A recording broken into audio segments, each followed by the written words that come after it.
Alors, tout d'abord, pour vous dire un peu d'historique, moi je suis chef d'entreprise à la tête d'un groupe qui s'appelle Annabelle Group, qui est un groupe d'entreprises sobre et partagé. Et on a créé d'ailleurs dans nos locaux un espace de coworking qui est devenu un véritable incubateur. Et notre engagement sur le territoire nous a amené à créer une association qui s'appelle Percé 3C, qui est pour l'engagement, la responsabilité sociétale des entreprises et l'économie circulaire, coopérative et collaborative.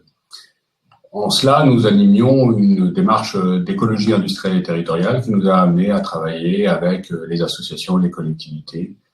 Et au moment d'un appel d'offres du ministère, on a donc créé ce PTCE, CIEM, donc en 2021.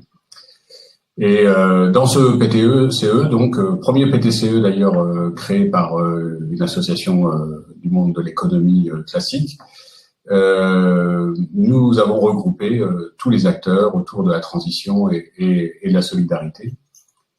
Et au sein de ces conseils d'orientation qu'on fait une fois par trimestre, une association nous a expliqué ses difficultés devant la perte de subventions. C'est une association de quartier qui travaille pour l'accompagnement et l'autonomisation de femmes souvent isolées, mères de famille, et l'accompagnement de leurs enfants aussi, et qui fait un travail formidable dans un quartier difficile, enfin, on va dire, prioritaire de la ville. Et puis de lien social important, et c'était une problématique.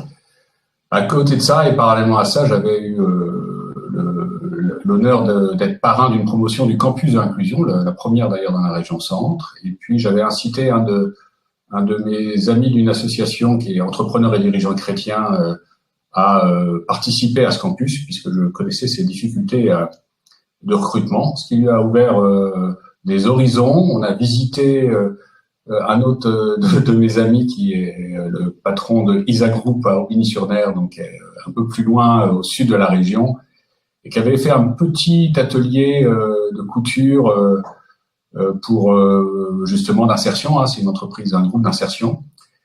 Et en revenant de la visite avec Diego Duréo, on se disait quand même, c'est quand même dommage que ce soit aussi loin. Et du coup, au conseil d'orientation suivant, l'idée m'est venue de dire un des plus gros freins pour ces femmes qui sont sous les radars, qui sont pas forcément inscrites à Pôle emploi, un des plus gros freins, c'est justement de se former, mais sortir du quartier, c'est très compliqué. C'était vraiment un des constats de l'association Mille Sourires. Eh bien, l'idée était de venir implanter la formation directement dans les locaux de l'association, de pas construire quelque chose de très compliqué, vraiment d'être dans l'effectuation, de se dire voyons ce que nous avons.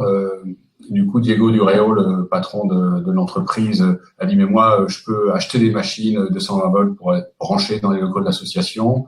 Le bailleur social s'est tout de suite dit nous on peut faire les travaux d'aménagement, il n'y a aucun souci. Et puis en 6 mois nous avons construit ce programme, et avec des très bons résultats, mais je vais peut-être laisser les personnes de l'association en parler, mais voilà, avec une réussite je dirais exceptionnelle. Et donc à la fois dans le temps de réalisation du programme, le fait que nous en sommes déjà à la 2e promotion, qu'il y a une liste d'attente de femmes qui veulent s'inscrire à cette formation, et que FLS a déjà signé 3 CDI et qu'on vient en signer beaucoup plus à l'avenir.